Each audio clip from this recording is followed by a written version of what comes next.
A very good afternoon. You're watching the midday news on Rajya Sabha television, where we get you the biggest developing news stories at the top of one. I'm Ashwarya, and these are the headlines. Modi-Xi informal diplomacy, a big step towards bridging India-China trust deficit. Both sides reiterate need for peace at the borders. Decide to issue strategic guidance to their militaries to strengthen cooperation and communication and build trust.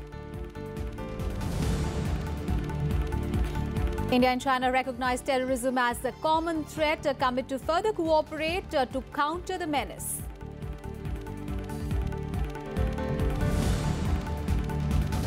Indian Army's strong message to Pakistan military says onus on bringing down tension along the line of control in Jammu and Kashmir lies with Pakistan. DGMO of Army asserts that India will take retaliatory measures to stop Pakistani aggression.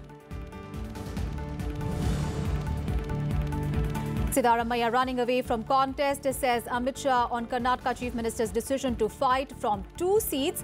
Rahul Gandhi targets BJP's Chief Ministerial candidate Yediyurappa over corruption.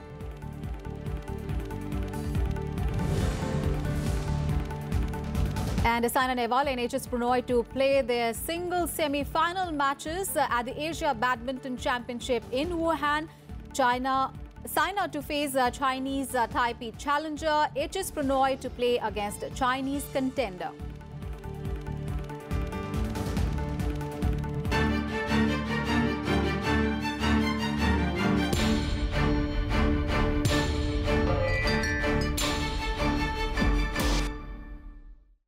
Well, India and China undertook a major confidence-building exercise over 2 days in historic Chinese city of Wuhan. Prime Minister Narendra Modi and Chinese President Xi Jinping's informal diplomacy was a big step in bridging the trust deficit between the two sides. This was an important opportunity for both the countries to create an understanding on serious issues like border conflicts, terrorism, trade imbalance, cultural understanding and cooperation with other countries for development and poverty eradication. An outline of a cooperation against misunderstanding and strategy to address tricky issues were discussed, and it was decided to strengthen all mechanisms to resolve any immediate disputes as well. Prime Minister Modi and Chinese President Xi Jinping have directed their respective officials to follow up according to the understanding reached between the two leaders.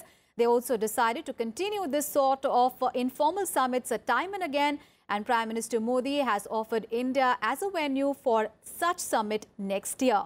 This was the first such initiative to dwell on differences between the two countries in an informal setting away from the nitty-gritty of diplomatic details. The 2-day informal summit focused on discussions over bilateral and global issues, discussed strategic military relations, trade, tourism and other regional and global issues. It was emphasized that the two sides should look at the big picture of India-China relationship from a strategic angle, and that solid Sino-India ties were important for the stability of the region and the world. Therefore agreed that India and China as major powers with strategic and decisional autonomy will pursue peaceful, stable and balanced relations. And such a relationship will be a positive factor for stability amidst the current global uncertainties. The development of a sound bilateral relationship between two countries which have about 40% of the world's population would also be conducive for the development and prosperity of the region. This was the view of the two leaders. And to that end, they decided it was important to strengthen the closer development partnership between the two countries. A number of areas were identified in which the two nations can converge through established mechanisms to further enhance cooperation in these spheres. A number of areas where we have convergence were identified, and it was decided that through the established mechanisms, we have about 20 such mechanisms at various levels. Through such established mechanisms, we would try now to build on these convergences. And it was also the view of both leaders that the two countries have the maturity and the wisdom to handle all our differences through peaceful discussion within the context of this overall relationship, and bearing in mind that we will respect each other's sensitivities, concerns and aspirations. On the issue of India-China boundary, both Prime Minister Modi and President Xi agreed to implement a number of confidence-building measures. While endorsing the work of the special representative to find a fair, reasonable and mutual settlement, it was decided that they will issue strategic guidance to their respective militaries to strengthen communications and to build trust and understanding. It is noteworthy that Indian and Chinese troops were locked in a standoff for over 2 months last year in the Doklam area. The two sides disengaged on 28th of August. The two leaders decided that they would issue strategic guidance to their respective militaries to strengthen communication, to build trust and understanding, to implement various confidence-building measures which have already been agreed upon by the two sides, and to strengthen existing institutional mechanisms to prevent and manage situations in the border areas. During talks between the leaders, terrorism was identified as a major problem, and it was decided that the two neighbors need to enhance cooperation in fighting the menace. Prime Minister and the President of China also recognized the common threat posed by terrorism. Both reiterated their strong condemnation of and resolute opposition to terrorism in all its forms and manifestations, and both committed to cooperate further in counter-terrorism. Apart from this, global issues like climate change, food security and sustainable development were also discussed.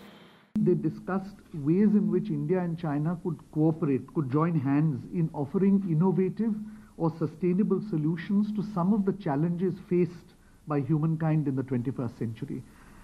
Both leaders felt that we have both capacities and experience in handling these issues because we are large countries with substantial populations.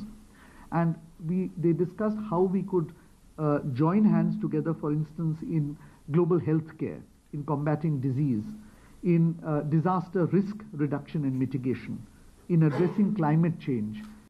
On the economic front, both leaders recognized that India and China can help each other to develop, saying that while the economic visions could be different, common interests and goals would define an increased level of cooperation. Prime Minister Modi and President Xi also held talks on greater cultural and sports exchanges, while underlining how people-to-people contact can play a crucial role in strengthening bonds.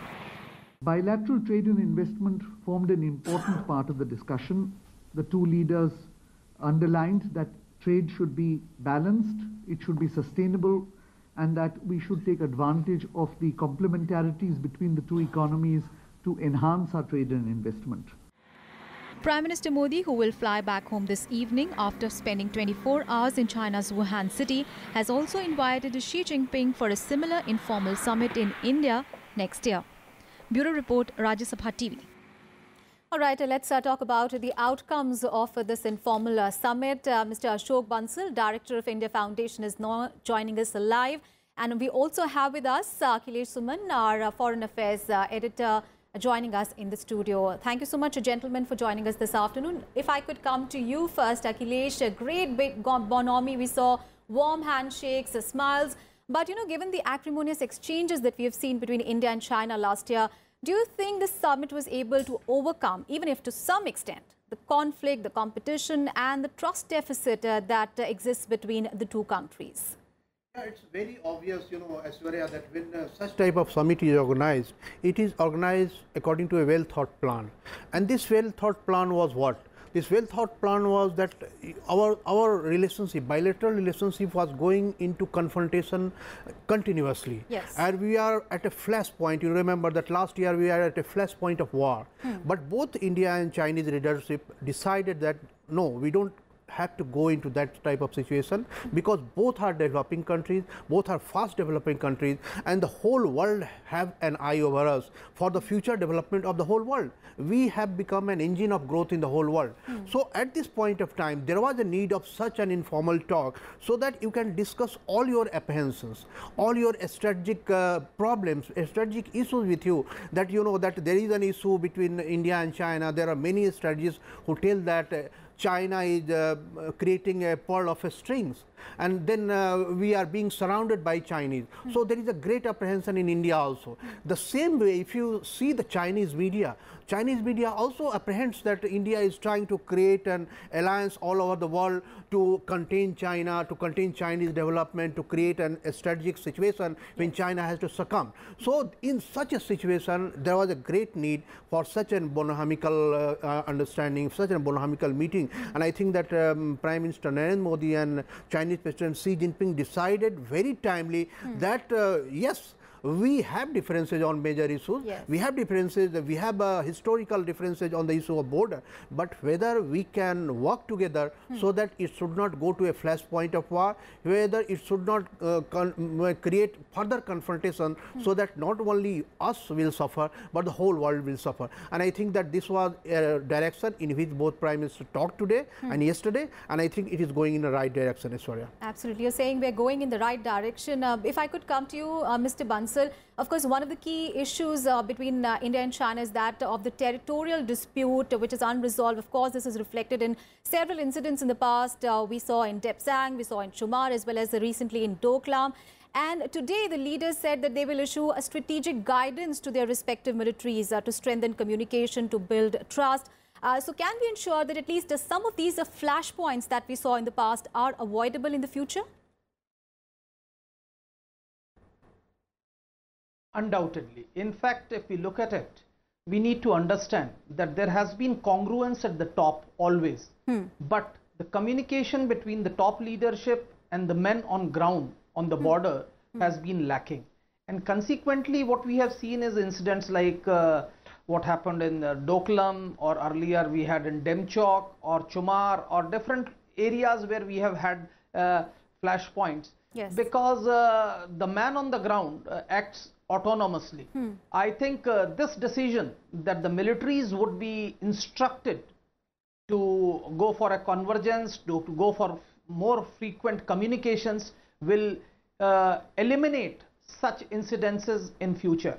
And we need to understand, I think that this is the beauty of this particular summit, where there was no fixed agenda, and the two leaders met in congenial atmosphere to work out and have a common worldview, a common bilateral view as far as each other is concerned, because both countries have apprehensions as far as each other is concerned. And in fact, there has also been an instance where we have different perceptions about each other, and that has actually driven the problem. Right. To my mind, the big things about this particular, the statement which Foreign Secretary has made, talks of trade imbalance, which has been one of the major issues. Yes. We have complementarities, and this has been highlighted because India has complementarities. We have huge soft power strengths, yoga, films. These could be our big exports to China. And unfortunately, in the past, films were restricted. So if we get an open hand as far as films, yoga, pharmaceuticals, IT, etc. are concerned, there will be a big congruence. Yes. And yesterday what Prime Minister told is also very important, because Chinese society at this point of time is yearning for spirituality, because 7 decades of communist rule has broken the link between traditional religions in China and the society. And they are actually looking for Indian spirituality. You go into the hinterland of China, people have a lot of reverence for India. I think that is what is being harnessed, besides geopolitical issues, because China is also extremely apprehensive, like India, with the rolling back of globalization, a trend that is now evident in countries like United States and UK. Both India and China have a lot to gain by globalization, and I think there are certain congruence of interest both on geopolitical arena, economic arena, and various other arena. Right. Gentlemen, you stay with us. We'll just come back to you. And during the delegation level meeting on Friday, Prime Minister Modi mooted a 5-point agenda to reset ties between the two sides. Let's take a listen. आपने विश्व में शांति स्थिरता के विषय का महत्व देते हुए जो कहा, मैं पूरी तरह सहमत हूं कि संसार में शांति, स्थिरता और समृद्धि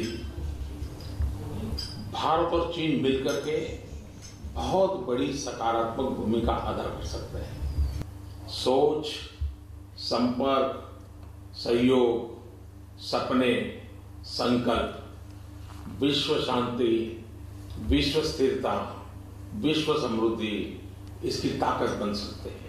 All right, so Prime Minister there mooting a 5-point agenda to reset ties between the two sides. Akhilesh, how do you look at this 5-point agenda that the Prime Minister has mooted, considering the fact, that this was an informal setting? There was no, at the end of the summit, there were no such statements given, and at this time, Prime Minister mooting this 5-point agenda. How do you look at it? Yeah, actually, it was a bit delegation level talk. This was a restricted delegation level talk in which Prime Minister is speaking. Yes. And before that, Prime Minister had already talked one-to-one twice. And it is almost 4 plus 1, 4 one-to-one and 1 restricted delegation level talk. And other than that, there had been 3-4 other meetings, one-to-one meetings, like on dinner, like on informal chats, on tea or something like that, on walking. So in this backdrop, you see that Prime Minister is hinting towards responsibility that India and China does have. You know that we created P5 in the whole world to permanent members of Security Council, and it was understood that these P5 nations will create a situation when development will be the paramount and then poverty eradication will be the paramount. But it was failing, it is failing. Till now, you cannot say that the P5, the World United Nations Organization, has been successful. So Prime Minister is hinting towards the fact that we do have a very major responsibility, and for that major responsibility, we need to have a convergence of thought, and we need to have a way better communication between the two countries. And other things that we need to have a commitment, sort of commitment that yes, what is our goal? And he is hinting that see, even though we are the biggest population in the world, but poverty is truth in both the countries. Chinese also have poor people, and India is also fighting against poverty. Right. And you know that in this way, he is trying to hint that we do have responsibility for our own nations. And if we go into confrontation, if we go into flashpoints like on the border, we will lose the whole goal, we will lose the whole aim. And that is why Prime Minister is saying that let us converge on this way. This is like guiding principles that how we should behave in future, how India-China leadership should behave in the future. And this guiding principle should permeate to the lowest level, so that we don't have to decide at all the time that what is coming from the top side. We, at the lowest level also, we should keep in mind that what is the necessity and what is the thing. That you know that like in border issues, we have agreed principle that we should have a natural boundary where we will keep our border, and there should be no transfer of population.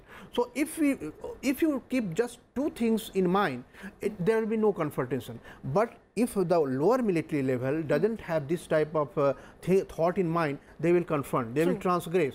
So it has to seep down to all the levels. Yes. So the how we have to behave, not only at the top level but also at the lower level. Exactly. And this is the 5, you can say that 5 guiding principles that Prime Minister is mooting. Right. And now it will be Chinese turn that how they respond to it in the coming future when we will do the follow-up, how Chinese come up. Absolutely. And you stay with us, Akhilesh. Meanwhile, PTI is now quoting official sources as saying that Prime Minister Modi and Chinese President Xi Jinping have agreed to undertake a joint India-China economic project in Afghanistan at their first informal summit. And the report said that as per the understanding, officials of both the sides will identify the project in following up discussions, and they'll work out the modalities.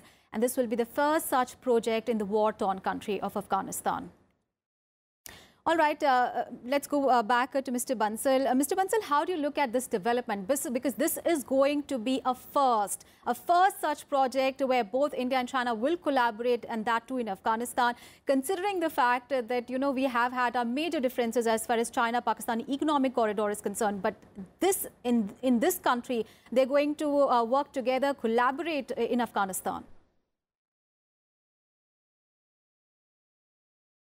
Now, this is going to be a very, very significant development. This, coupled with what Foreign Secretary said as far as terrorism is concerned, are 2 significant developments as far as FPAC region is concerned, because this shows that both India and China are willing to collaborate. Afghanistan actually needs such projects because unfortunately our investments in Afghanistan have been stymied because we did not have an access to Afghanistan. Now, if actually we go for joint projects and we start accessing Afghanistan through China, it will be a big win-win situation. Afghanistan needs such economic projects to stabilize.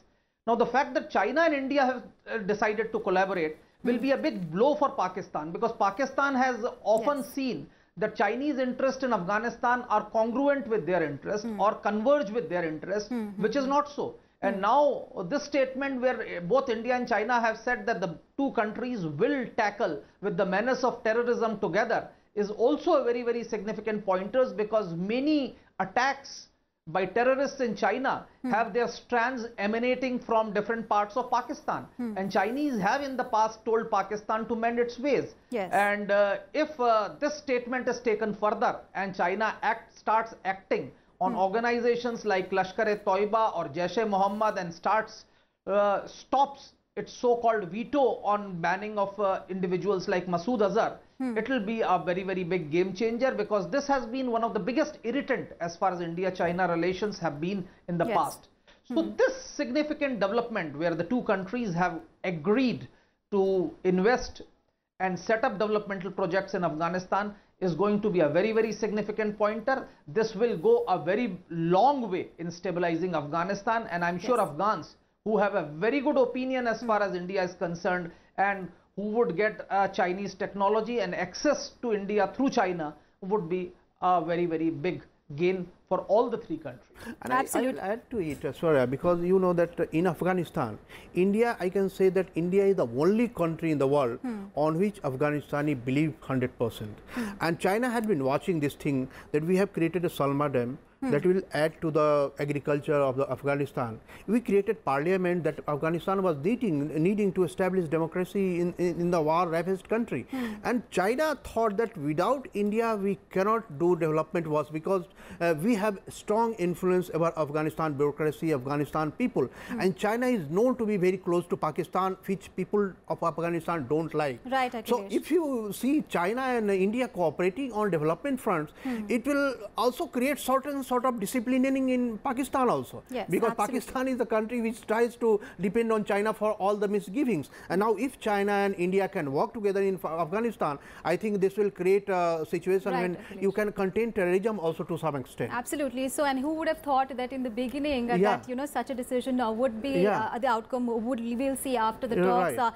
But of course, it is a long way ahead, and the informal meeting is, of course, just the beginning of the mending of or the resetting of the ties between India and China. Thank you so much, gentlemen, for joining us in the studio and sharing your perspective on that story. And now let's get back home and let's speak about the news coming in from Karnataka, where election is due on 12th of May.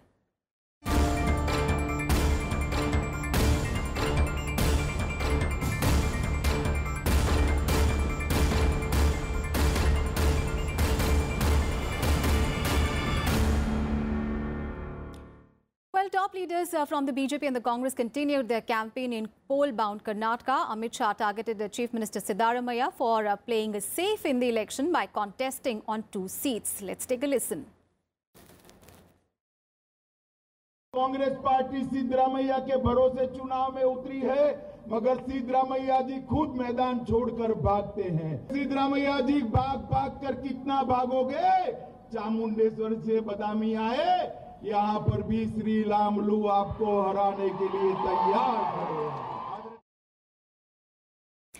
And later on, addressing a rally in Periyapatna in Mysuru district, Rahul Gandhi targeted the BJP for fielding Yediyurappa as its chief ministerial candidate. He said that Yediyurappa was named in corruption cases during his last term as the chief minister.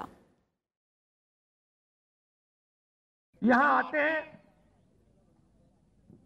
Stage से कहते हैं, भाइयों और बहनों, मैं भ्रष्टाचार के खिलाफ लड़ाई लड़ता हूं।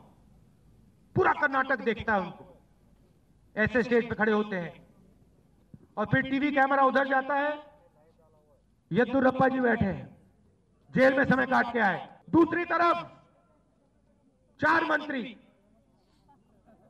जेल में खाना खा के आए हैं और बीच में नरेंद्र मोदी भ्रष्टाचार के खिलाफ लड़ाई लड़ रहा हूं। On to some other news. In a strong message to Pakistan, the Indian Army has asked Pakistan military to stop supporting terror groups in Jammu and Kashmir. In an unscheduled hotline interaction on Friday, Indian Army's Director General of Military Operations, Lieutenant General Anil Chauhan, told his Pakistani counterpart that the onus on bringing down tension along the line of control in Jammu and Kashmir lies with Pakistan. This after Pakistan's DGMO alleged that Indian security forces had resorted to unprovoked firing and escalation along the line of control. And some sports news is shuttler Saina Nehwal and world number 10 Aegis Pranoy have entered the semi-finals of the women's and the men's singles competitions respectively at the 2018 Asia Badminton Championship on Friday. Saina Nehwal took just 43 minutes to beat South Korean Lee Jang-mi in women's singles quarter-final, and she will now face world number 1 Tai Tzu-ying of Chinese Taipei. And Aegis Pranoy egged out a hard-fought victory over second-seeded Korean Song Wan-ho. He will now face Olympic champion and third seed Chen Long of China. And that's it in this edition of Midday News. News and updates continue on your channel. Thanks for watching.